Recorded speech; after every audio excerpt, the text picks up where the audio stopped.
ആനക്കാംപൊയിൽ കള്ളാടി മേപ്പാടി തുരങ്കപാത കേരളത്തിന്റെ സ്വപ്ന പദ്ധതി. ഞാനിപ്പോൾ നിൽക്കുന്നത് തുരങ്കപാതയുടെ ജില്ലയിലെ തുടക്ക കേന്ദ്രമായ ആനക്കാംപൊയിൽ മറിപ്പുഴയിലാണ്. എന്റെ പുറകിൽ കാണുന്ന ഈ മല തുരന്നാണ് കോഴിക്കോട് വയനാട് ജില്ലകളെ ബന്ധിപ്പിക്കുന്ന തുരങ്കപാത നിർമ്മിക്കാൻ പോകുന്നത്.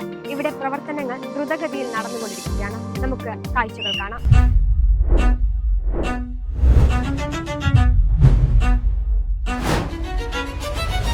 പശ്ചിമഘട്ടത്തിലെ മലമ്പ്രദേശങ്ങളിലൂടെ കടന്നുപോകുന്ന 8.73 കിലോമീറ്റർ നീളമുള്ള 4-വരി പാതയാണ് നിർദ്ദിഷ്ട പദ്ധതി.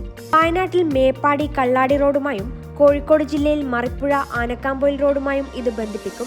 മുഖ്യമന്ത്രി പിണറായി വിജയൻ ഉദ്ഘാടനം ചെയ്ത പദ്ധതിയുടെ പ്രവൃത്തികൾ 12 മണിക്കൂർ ഷിഫ്റ്റിലാണ് പുരോഗമിക്കുന്നത്. ജനുവരിയിൽ തന്നെ പാറ തുരക്കൽ ആരംഭിച്ച് 24 മണിക്കൂറും പ്രവൃത്തികൾ നടത്താനാണ് ലക്ഷ്യമിടുന്നത്. പദ്ധതി പൂർത്തിയാവുന്നതോടെ ഇരു ജില്ലകൾക്കുമിടയിൽ സുരക്ഷിതവും സമയവും ചെലവും കുറവുമായ യാത്ര സാധ്യമാകും.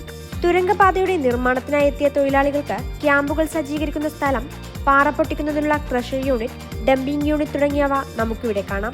തുരങ്കപാത തുരയ്ക്കുന്നതിന് വേണ്ടിയുള്ള യന്ത്രങ്ങൾ, ശുദ്ധവായു ഉറപ്പാക്കുന്നതിനുള്ള ബ്ലോവർ സംവിധാനം എന്നിവയെല്ലാം മറിപ്പുഴയിൽ എത്തിയിട്ടുണ്ട്.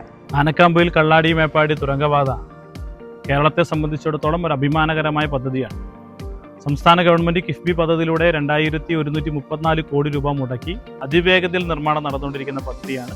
നമ്മൾ വിചാരിച്ചതിനേക്കാൾ വേഗതയിൽ കാര്യങ്ങൾ മുന്നോട്ട് കൊണ്ടുപോകുന്നുണ്ട്.